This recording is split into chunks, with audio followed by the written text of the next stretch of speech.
My name's Monk Rowe, and I am in central New York State, and now I'm talking to someone in Cologne, Germany. Welcome, Karolina Strassmayer. Thank you, Monk. I And appreciate it very much. I'm going to introduce you as a saxophonist and a flute player and an educator and someone who got bit by jazz early on. Actually, not so early. I got bit by music, but jazz, I did not come in contact with jazz until I was 16. I grew up in a musical family. My grandfather was a conductor of an amateur orchestra. My mother was a music teacher. So I played folk music and I played classical music on recorder and piano and flute and all that. But jazz did not cross my path until I was almost 17, and it was really a series of coincidence.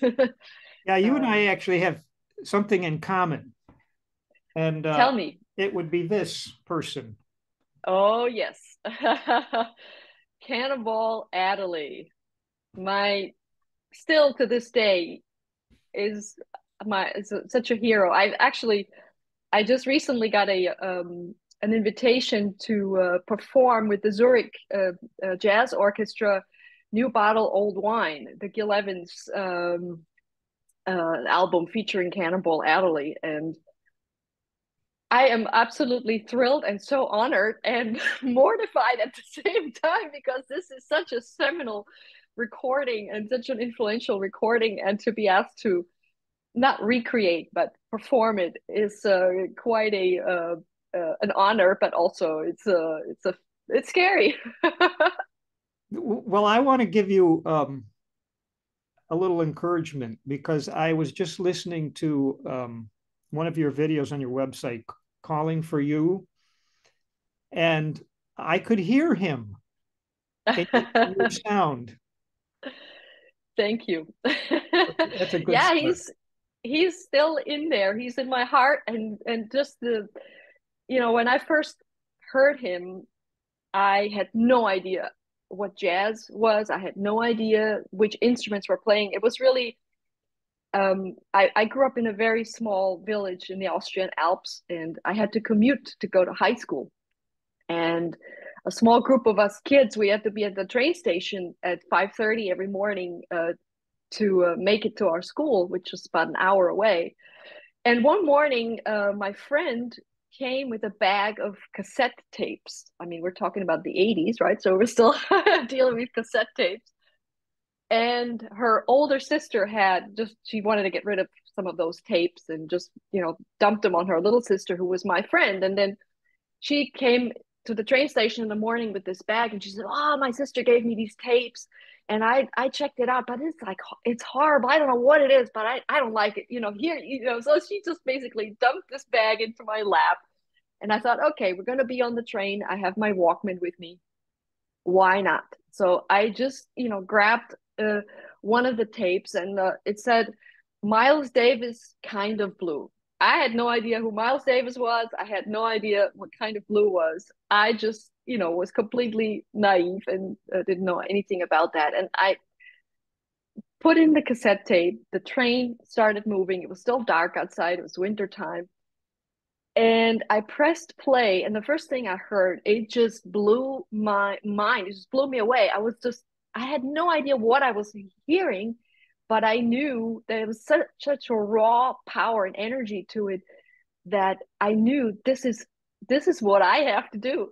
I have to do this. But I didn't even know what instrument it was.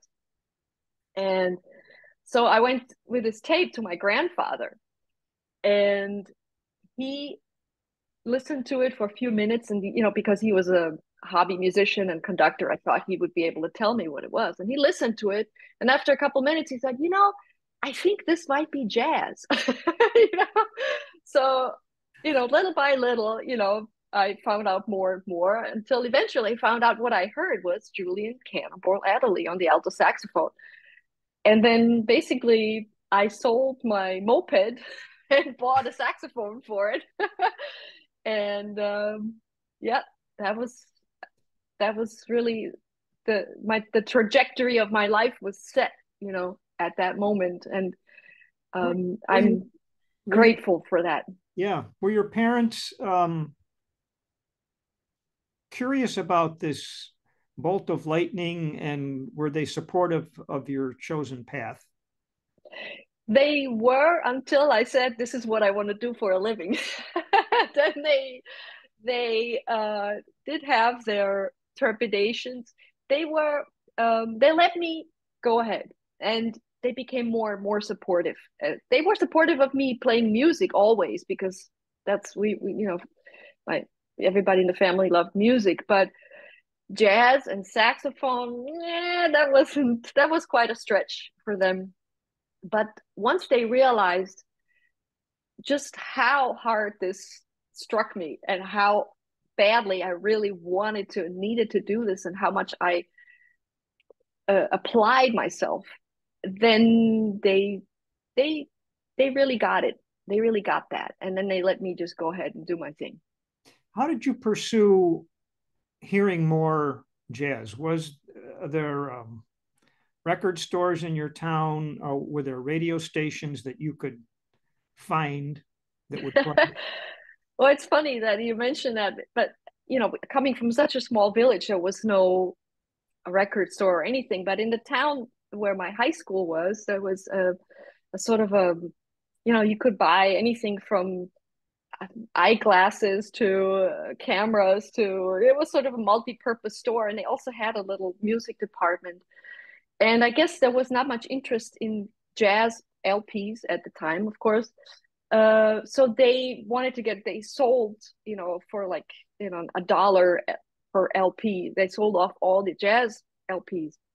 And I just happened to walk into that store at that time. And I bought everything that had a saxophone on it. And I didn't know, I had everything from, of course, Charlie Parker, Phil Woods, Ornette Coleman, then Grover Washington Jr., Coltrane, but just the most, yeah, I heard, I listened to, and David Sanborn. It's like, how can David Sanborn and Phil Woods and Cannonball Adderley and Ornette Coleman how can this all be jazz? Or, I couldn't reconcile this diversity at first. I thought, wow, what is all of this? And so slowly, and I heard Ornette Coleman playing the violin. I thought, my God, what is he doing? I had no idea. I just was listening to a few minutes of free jazz this morning, sort of revving myself up for this interview. Not that that's what you necessarily do, but it's still, I'm not sure how to take it even at this point. Yeah.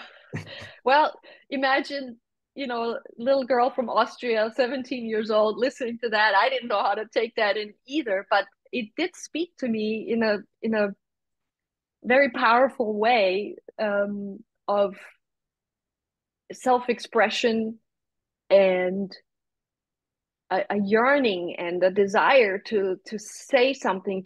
I felt a certain, before I understood anything technical or theoretical about the music, I felt the aliveness and the bristling energy emanating from it. That's what I felt before I knew anything. And then when I became, sort of went into the academic world, of course, I lost a little bit contact with that original sort of, aliveness and energy that I felt. Everything became more, oh, how do I do this, and what's the right way to play that, and how do you play this style, and how do you play these changes.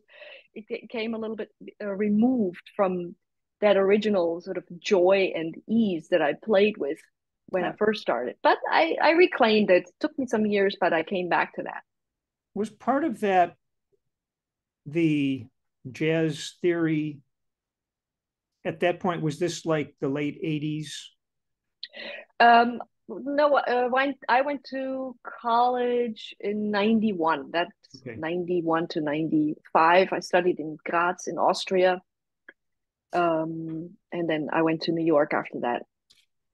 Well, you're a teacher yourself, so you know that you can't just teach a student and say, well, just play by ear because that's where the soul is really going to come from. So jazz has been codified a great deal by now. And I can see Yes. how when that starts to overwhelm, something has to go. And the feelings you were talking about, I guess, did, and then it came back.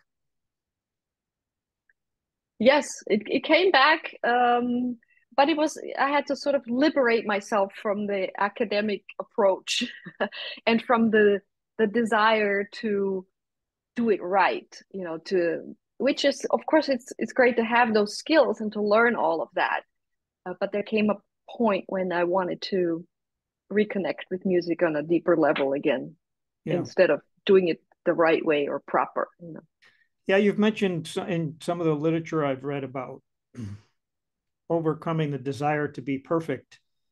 And, perfect and jazz don't really have the same place on the table, it seems. Absolutely not. Yes, but when I started out, there were very few women and girls in the jazz school, and somehow I felt, in order to have a place in this music as a girl, as a woman, um, I felt like I couldn't allow myself to have mistakes, make mistakes, or to not know things. I really felt a very strong pressure to prove myself. Um, and I think that leads to the desire to be perfect and to pretend like, I know everything, and I know how to do it. I deserve my place here in this music. And as much as it was a motivation to practice and to better myself and to study the music really, really deeply, it also left me playing in a way where, yeah, really playing in order to prove myself to the world, to my colleagues, to the jazz scene. And that is not a good place to play music from. That's it. I realized I was digging in a lot harder than I actually wanted to, and um, actually not really playing the music that really sort of wanted to come out of me naturally, but rather, I'm going to show I can do that too. And that was a long, long process for me to overcome that or let go of that. When you did this, Oh, this is now, Tempest Fugit. This was 20, 24 years ago, I think. And I'm oh my wondering God. if you and your bandmates, did any of them have that same feeling like here's a quintet, Um, here's a quintet of women, and we need to prove that we are uh, really good at this. I cannot speak for the others. I certainly did. And we didn't talk about any of this at that time. There was really no, or very, very little awareness of that in the scene. This has really, really changed now. Everything's become a lot more open and people talk about it. Um, but at the time, I felt the only way to prove my worth, or to, it's so terrible to talk in those terms, but this is really what I felt, and I know a lot of other women felt that too, um was by playing in a certain way that shows, yeah, she can do it too, she can play, or you can sound like a guy, or you know um but as far as the others at the time, I don't really know. My hunch is yes, but see, the fact that we didn't even talk about any of this amongst women, you know, there was so much unconscious stuff that I didn't understand until much, much later. Was coming to the United States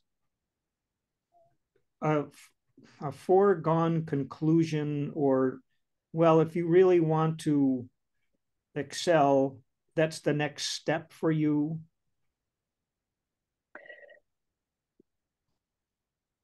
I actually did not see myself going to New York initially. My boyfriend at the time, he was a tenor saxophone player. He talked about going to New York all the time. And then I thought, okay, all right, I'll go. And then I ended up going to the new school, and he changed his mind. He didn't end up going, so I went by myself. So this was really no, I wouldn't say it was a must, or I felt like the only way to become to better myself was to go to New York. But I'm sure glad that I did, because I certainly wouldn't uh, have learned so many of those things that I learned in New York if I hadn't gone there and had left my comfort zone and had really jumped into the cold pool many, many, many times. Did you have experiences with jam sessions in some of the small clubs there in New York while you were at the new school? Yes, I went to jam sessions all the time. It scared the hell out of me, but I did it. And I'm glad I did, because it it helped me to develop courage, and to also what you were saying before about perfection. When you go to a jam session, you never know what's going to happen. So there's no way you can be perfect there. You can just stay afloat, and that's what I tried to do. And sometimes I didn't stay afloat. But it's those experiences that have always moved me forward. Have you had the experience of getting up on stage at those sessions and someone calls a tune and you don't know it? Yes. And So, how do you stay afloat? with good ears and chutzpah. All right. And why did you? I mean, you had. I'm reading here. You played, of course, with Diva and Chico Hamilton and a long list. And what made you decide to return, not back to Austria, but did you go to Germany first when you went back? It was really, again, a series of coincidences. How I came to the saxophone, how I came to New York, and then also how I ended up here in Cologne. I didn't even know about the vacancy in the WDR Big Band. I received an email from the bassist of the big band, John Goldsby, who had read something in an American jazz magazine. It does unfortunately doesn't exist anymore. It was a really great magazine, Jazz Improv magazine. You probably remember it. And they had a sample CD. They interviewed artists, and I was one of those. And each of the people who were interviewed also were featured on that sample CD. And John Goldsby read the interview and heard the track from my actually very first CD. And he sent me an email and said, "You want to apply? We have a vacancy in the WDR Big Band." I thought, okay, yes, gladly. And so I actually had no intention of leaving New York. I was really happy there and things were going well. And I didn't, in fact, I couldn't even imagine leaving New York. But joining the WDR Big Band was really such a once in a lifetime opportunity that I just felt like I had to do it, and I did it, and I'm glad. Even though I miss New York sometimes, I have no regrets about leaving New York and joining the band here in Cologne. And um, but it was not any big plan of mine to return to Europe. Yeah. It just so happened.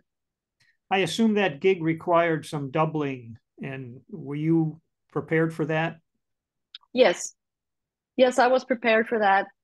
Uh, in Diva, also we played a lot of doubles, and I played a lot of gigs in New York with various big bands, and I realized that doubling is so crucial. You just don't get called for these kinds of bands if you don't have your flute and clarinet together. And clarinet is not my favorite instrument, but on the flute, I feel comfortable. So that is definitely my stronger double. And in the WDR Big Band, even though all of us play all the doubles, we have each one of us has stronger doubles and things where we feel more comfortable. Then we just, pass those parts around. And I usually end up with the flute and the piccolo parts.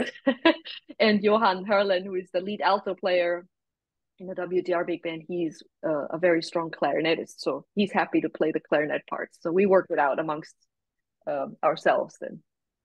That reminds me of a conversation I just had with a couple of the top lead trumpet players in Los Angeles, and they said that sometimes, well, there's a part here, and you know what, you'd be a lot better on it, so pass it on, they would say. Yeah, and that's how we do it in the WDR Big Band too. And most of the writers already know anyway who to write the piccolo part for, or the alto flute part, or the clarinet solo. They know, or they ask, and then it's or even when there are solos where one of us feels more comfortable in this stylistic environment, or not so comfortable in that, then we just pass it around. It's really very easygoing, everything. Because when you play music together almost every single day, there's no room for ego and for all that stuff, because next time you're going to be glad if you could pass something on to somebody else, or you're glad when somebody throws you something. And it creates a very jovial, very respectful, very easy environment that way. What a thrill to sit down and get a new piece passed out to you by Micah Benny or any of these fantastic writers. It is absolutely a thrill, and it has really been also such an education for me as a musician to be immersed in all these different sounds, and every week something different. A couple of weeks ago, we just did a program with Vince Mendoza. He arranged Michel Legrand's music. Next week, Bob Mintzer's coming, and we're playing a program of funk music, and it's especially in Michael Abeni. You mentioned Michael. He's such a hero to me. He's in the maybe 10 years or 11 years that he was our principal conductor. I think he wrote over 1,000 arrangements for the band, and to just be right in the middle of that and play these beautiful sounds that he concocts. That he writes. He has such a hand for writing for doubles and for all the different sounds. He uses euphoniums and flugels and tuba, and of course in the woodwinds. I mean, sometimes we have to switch instruments like 15 times in one arrangement. It's like you're just going back and forth. But he's not just doing us to torture us. He really gets these beautiful nuances and colors out of a big band. And my ears have really, really opened up because I have had the opportunity to play all this different stuff, and it's a real privilege. Is the ensemble supported by the state, national funding, that kind of thing? Yes. All the public broadcasting in Germany is supported by a broadcast tax that every citizen pays, or every household pays. So we are in the state of North Rhine-Westphalia, and the citizens of North Rhine-Westphalia support the West German radio, which is Westdeutscher Rundfunk, West German radio. That's what we're called. And so yes, they make it possible. Nice. I wish we would learn from that. Yes, it really is amazing, the system and the appreciation that it creates here for this music. And I think often about how much music we have played over the years that wouldn't exist if it weren't for this, because this music is always or almost always commissioned for the band. So this music wouldn't exist if somebody here in the West German radio wouldn't take money and say to Vince Mendoza or to Michael Abeni or to Bob Mintzer or to Jim McNeely or whoever, say, please write a program of Michel Legrand's music arranged for the big band with this and that soloist. And And being part of this creation is quite something. Was there a media announcement about the first girl in the WDR Big Band?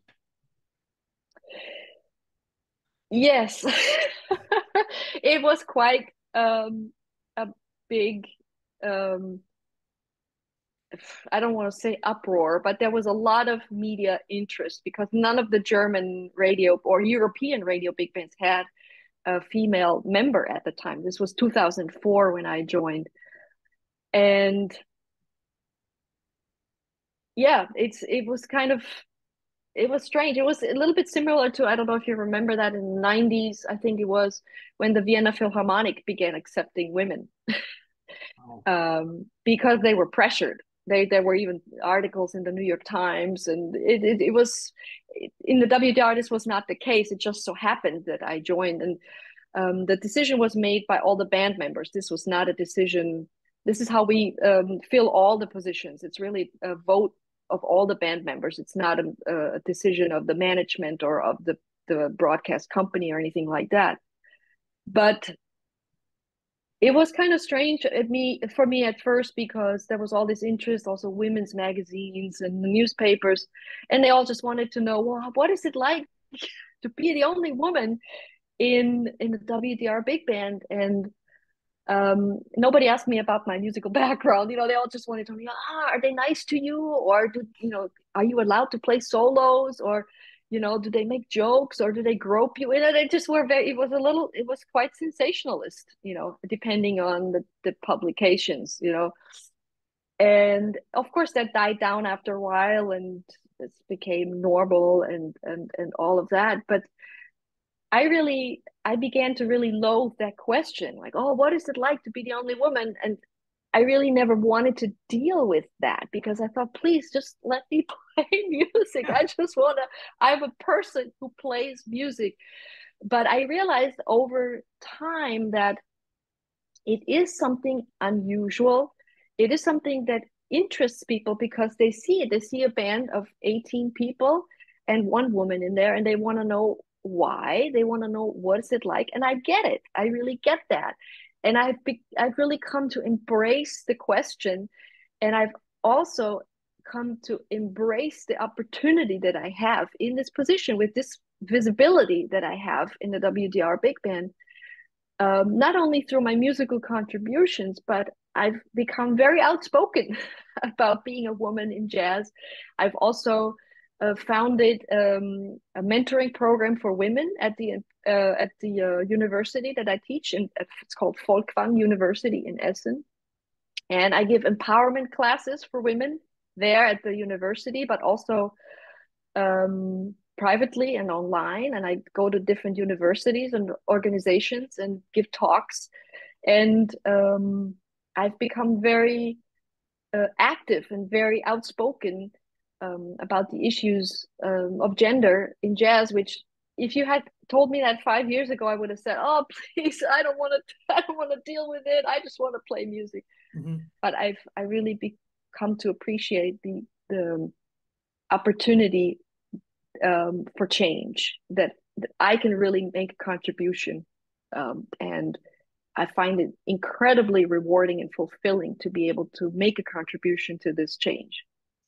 Yeah, I mentioned unraveling the toxic mindset in your literature here.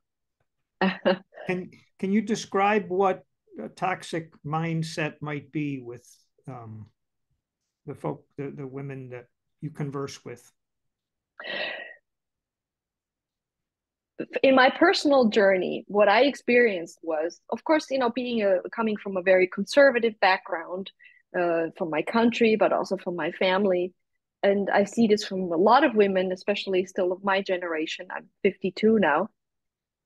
Growing up with certain cultural and social messages that really say, as a girl, you be nice, you be polite, be quiet, be acquiescent, just listen and see how you can fit in.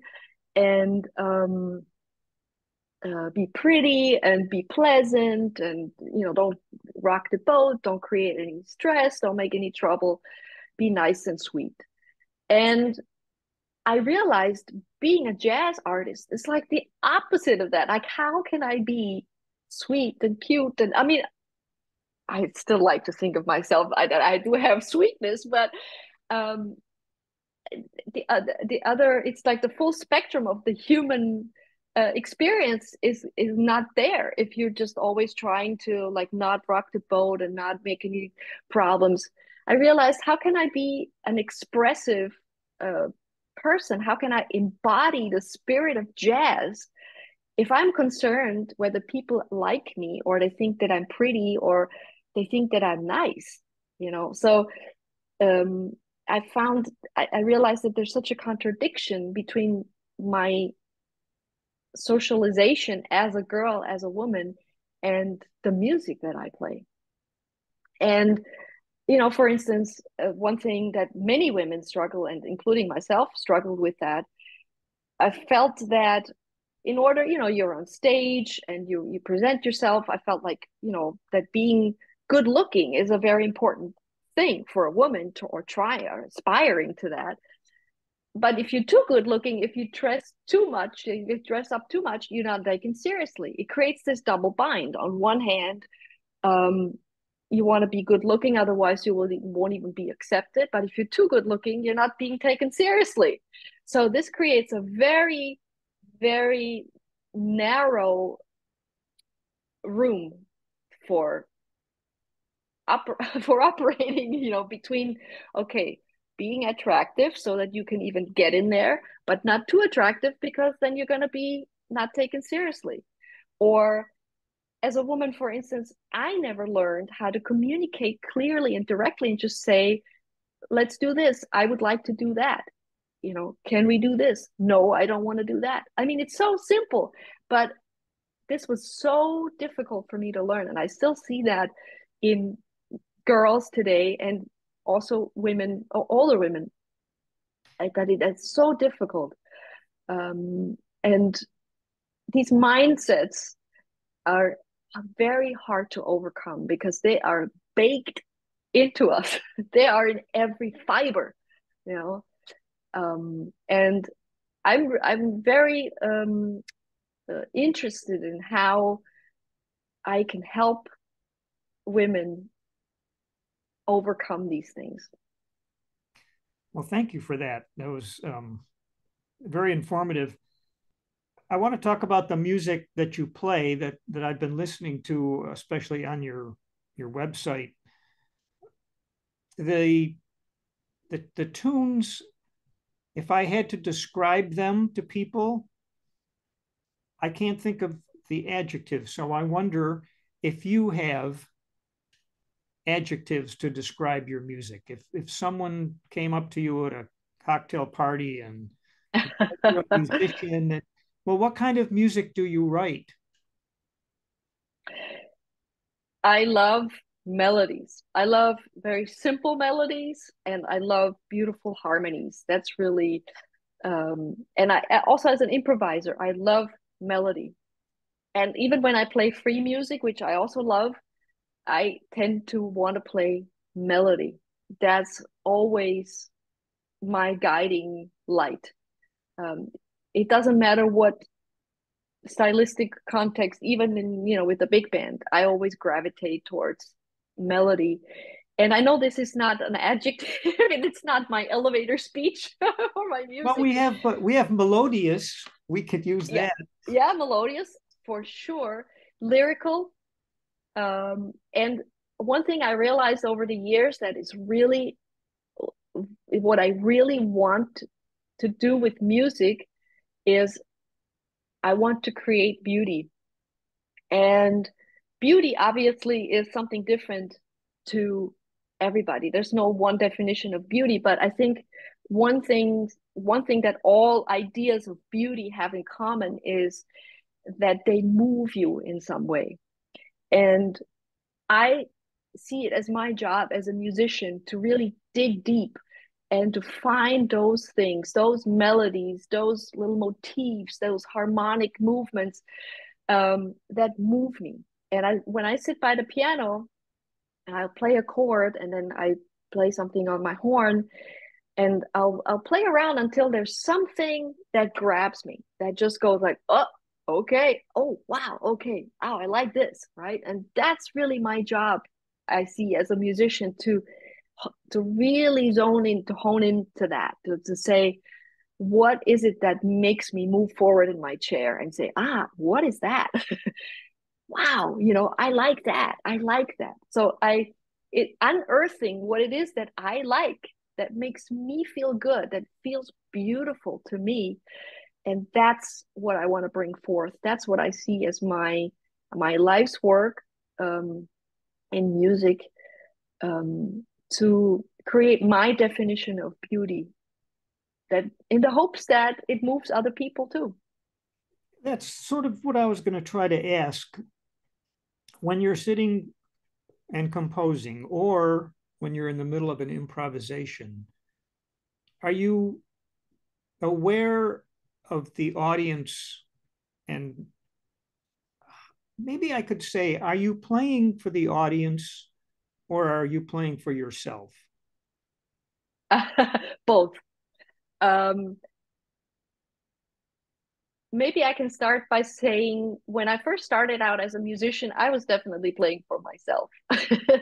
And I was playing in a way that I wanted to get respect, I wanted to get acknowledged, I wanted to be seen as somebody who can play. So, really from a very sort of needy place of like, yeah, look, I can play.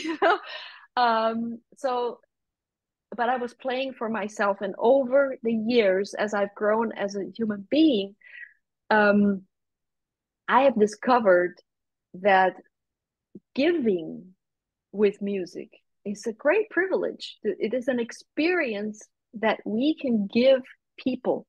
And what I mean, what I give is actually, is this what moves me, my idea of beauty, but also when I'm on stage, I'm somebody who is present.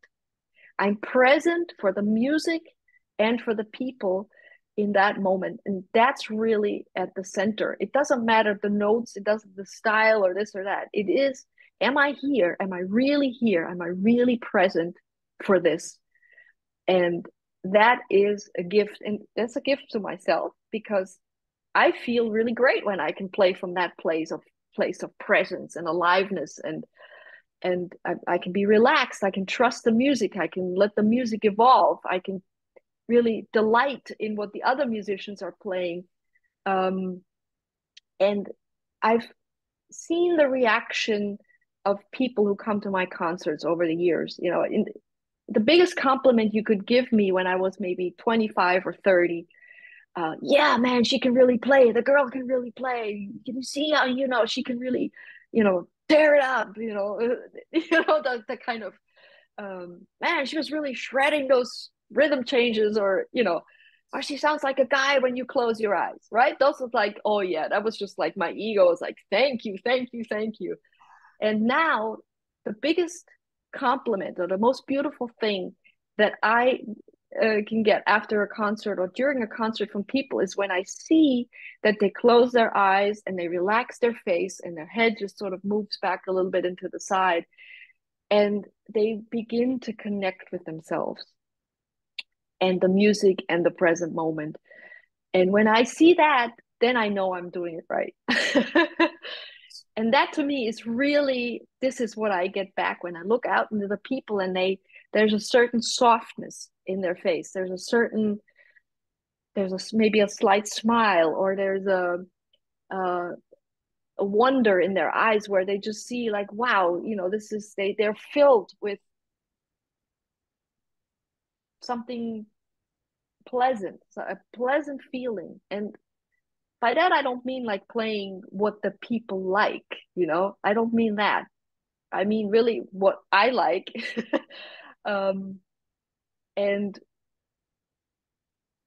I think people can feel from a performer whether that person is really present and is really giving. And then they don't care. Then you can play the loudest shit, and Right. and it touches them. Yeah. Let's talk about that out a bit. yesterday I did an interview with Roscoe Mitchell, and I didn't even, it wasn't a question, but I said something about free jazz, and he was adamant there's no such thing as free jazz. And I think the reason he said it, he says, considering how hard I work at this music, there's no such thing as free jazz. And he was almost angry about it. And for you, um, what does free actually mean? Wow, that that is a very deep question. Um,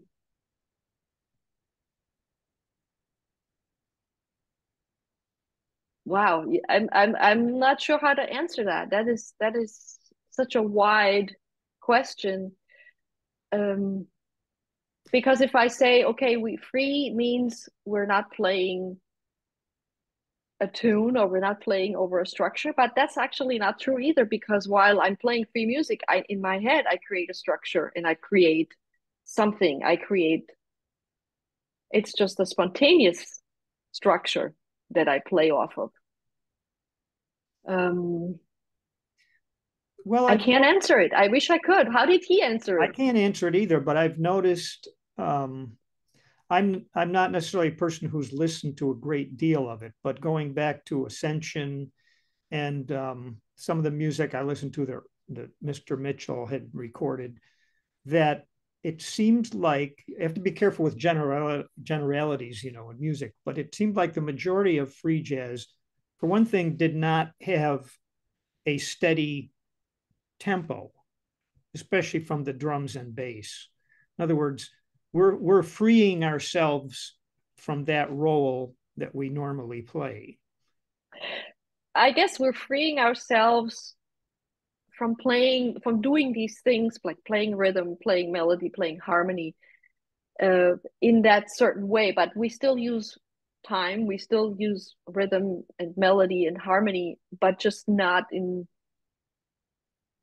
a preconceived way, I guess. But when I play free music, I always tend, I gravitate towards certain thing. My ear just takes me there. I just, to me, I when I play free music, I begin to knit, if you will, a series of changes that I don't share with the others. They follow or they don't follow, but I still, my ear still wants to go to mm, some things that I recognize. So it's, to define what free music is, I wouldn't dare. Well, um, Carl Berger surprised me when he said that playing free music is much more precise than non freezes. I make my own parameters, and it's not free like people think. Play whatever you want. He was very adamant about the fact that this takes much more concentration than you would think, and there are guidelines, but they're self-imposed. That's a nice way to say it, like that there are guidelines and they're self-imposed. And people just don't know what the guideline is going to be at that moment, that they're shifting guidelines maybe, um, and you don't agree on them necessarily. Everybody can have their own, or we go with the other person's guideline, or it's, I've played quite a lot of free music with David Friedman and Drori Mondlak, my husband, on drums, David Friedman on vibraphone, and we did a whole CD, and we never said one word about the music. And but we, when you listen to the CD, it's not that obvious that it's free music, because I guess it's maybe we all gravitate towards tonal centers and playing over a rhythm or something like that. So we still want to have some things that are orderly, so to speak. Well, if you do you remember how many tunes were on that recording you just mentioned of free music? Maybe 9 or 10. Okay, so if there's 9 or 10, how do you get started so that this one is different than the last one? Does someone suggest something at least? Tempo, Yes, a feeling? yes. That's usually how it starts. That somebody starts with an idea. The drums start with the rhythm, or David starts with a color. Color. And then we for instance, on one piece we were just playing with 2 or 3 intervals, and that's just what happened. Or in another piece, uh we focused more on the rhythmic motif. Or in one other piece, maybe we stayed largely in one tonal center, but everything else shifts, the time, and the rhythms, So there seems to be like one thing that we agree on, and then the rest is pretty open. Do So you it's not like, okay, playing anything, whatever anybody wants at any time. do you consciously avoid um, sort of copying each other? I mean, everybody has great ears in the group, right? So if the piano player played something and said, "Yeah, I know what that is. I'm going to play it too," and then it begins to get a little cute or something. It's tempting. It's tempting. Yeah. It's what my friend Anat Cohen used to call Neanderthal interaction. you know? You sounded just like her too. So yeah, that can get a little too cute. Yeah. So I I I, I try not to go there, but sometimes it happens. And I don't think it's a horrible thing when it happens. You can have a sense of humor about it. That's I guess when you play free music, or for me actually, it's really helped me to relax about music, because you just gotta let things go. You can't control what other people play. When I write a tune and I say I want you to play this chord here, and there's the altered chord, and no, don't play the so you're much more in control of what happens. But with free music, I've learned to relax and trust that something is going to happen. And it's not going to be what I think will happen or what I want to happen. And I had to learn to just go with that, instead of thinking, oh, I don't like this. Oh, what are they doing? You just got to let go of that. And just at any given moment, just let go, and go forward. It's almost like you change your expectations. Yes. What about song titles? Um, I was looking a couple. Now it seemed to me that a couple of the song titles on your videos could be descriptive. There was Mallets and Air, and you had a mallet player, and you were playing the flute. Okay, now I'm not sure if that was totally on purpose, but um, I remember talking to one person, New Orleans musician, who called himself the last free jazz player, Kid Jordan. And they were talking about song titles after they had done, quote, a free album. And one they named Last of the Chicken Wings because the chicken wings had all been eaten. And so, how do you name things that are spontaneous? Either by being descriptive, like Mallets and Air, definitely, sure. That's or another one that Drori on his recent CD is like drum roll, please. So it's kind of, and it started with a drum roll, but sometimes I call call tunes for things that just go on in my life. For instance, a few years ago, I did this record called of Mystery and Beauty, and that's really when began to think about what we were talking about before, this desire to create beauty, and that I see our jobs as musicians really to be in this mystery and beauty of creation. So this is really sort of a bigger topic in my life than, um, and it has nothing to do with the song itself. It just is something that I think about uh, at that point in my life when I write that song. So that's mostly how my tunes, how the titles Sometimes happen. we seem to go to great lengths to analyze things and give them meaning when perhaps the music itself is enough. But that's what we humans do, right? We wanna give a bone to our mind to always like categorize things or analyze things or name them. I guess that's a very human thing, but you're right. The music is enough. I noticed something about your phrasing that I enjoyed. It almost was like a reverse echo, like you would play a phrase where your tone was like sort of fragile, and then you'd play a similar phrase with a much more robust approach. Now, I don't know if you're consciously doing this, but I found it quite interesting, as opposed to like playing something really loud and then repeating it softly. It was like the reverse, but obviously dynamics and space are important to you. Absolutely. Yes.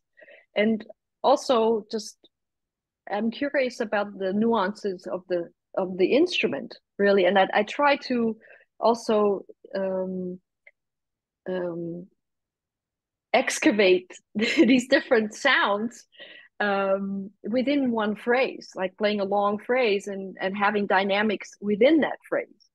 That it's not just because it's one phrase, it's one dynamic, but to really shape phrases. And that I can't say that I consciously think, oh, now I'm going to do this or that, but I do think about uh, infusing the music with nuance and with breath and with different.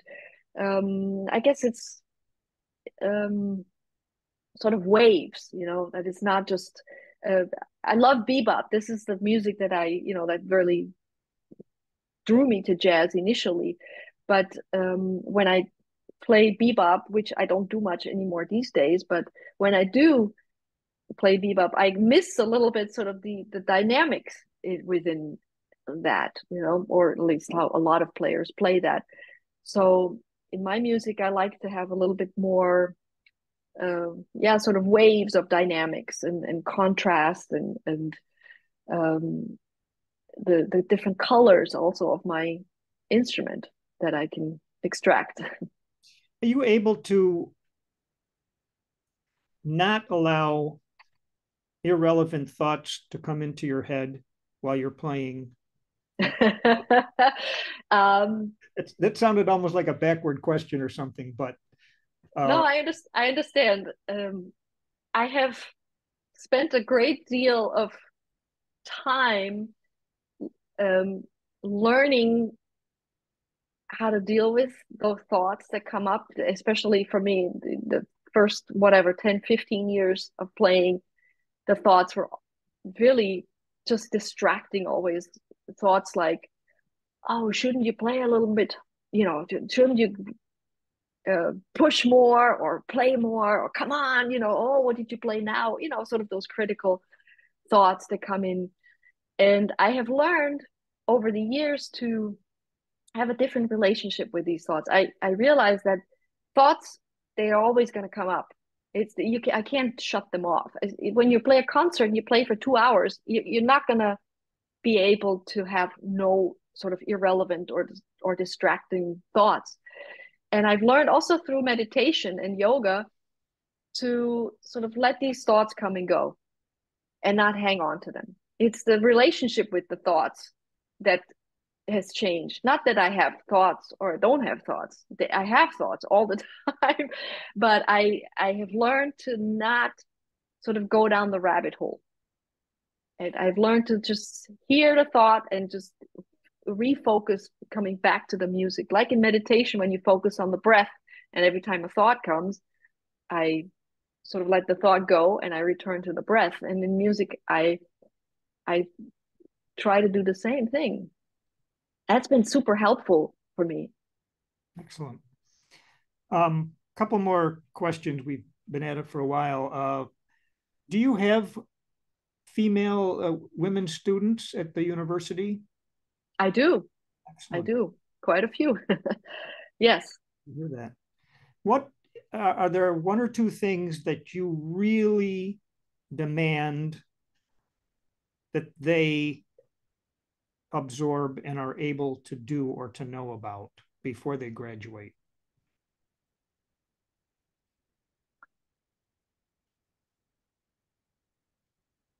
Yes. Again, that's a really big question. Um, I want them to be able to speak the language of jazz. And that really means to me, even though if they're not into bebop, but I want them to understand that language.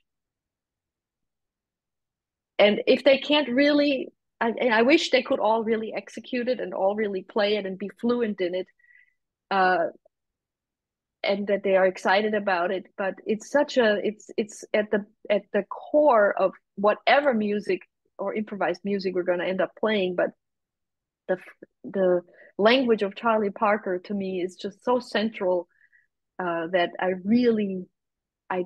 do not let them off the hook.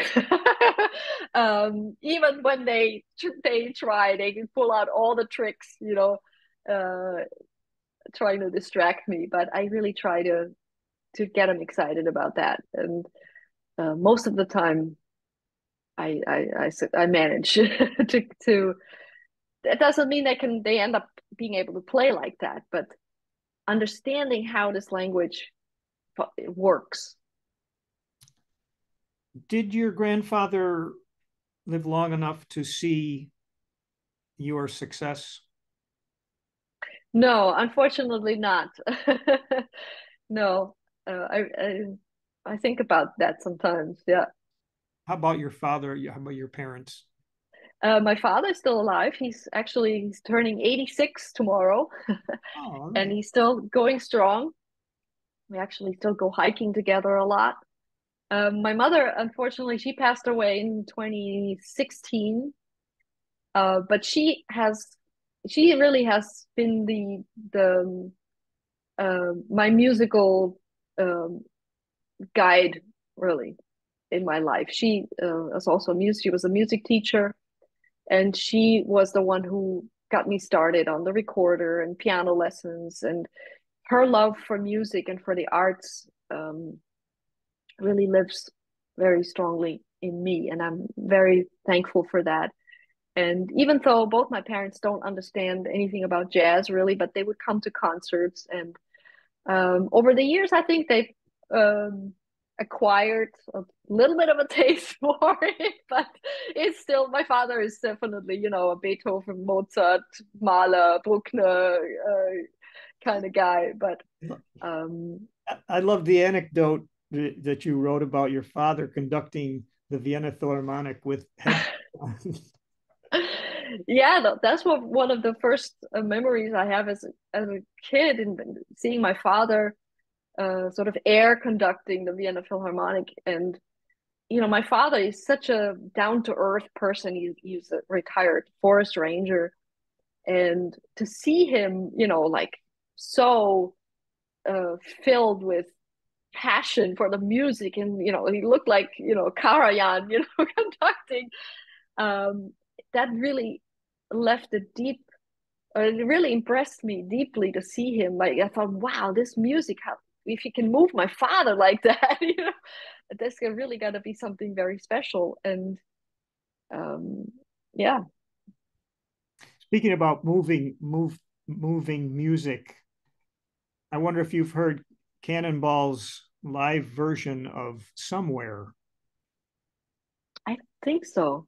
Okay, well, I'm going to send it to you because Please do. you've been talking about the heart and beauty, and that's a good example of it. I definitely want to hear that. Okay. Well, this is really a fascinating conversation. I'm so glad we were able to connect across the pond, and So congratulations am I, on Monk. your career. Thank you. Anything that you'd like to add on a personal level that we haven't talked about? Just that I'm really happy that I get to spend my life playing music and giving something um, of myself in that way, and that's a real privilege. And I'm very, the older I get, the more aware I become of that. All right. And now my phone is ringing. Okay. Sorry, I'm not picking it up, but I'm sorry for the disturbance. It So, could but be a gig though, so make sure that you check your answer machine. okay. Thanks for your time. Thank you, Monk. I'm just going to pause it here and we'll say goodbye.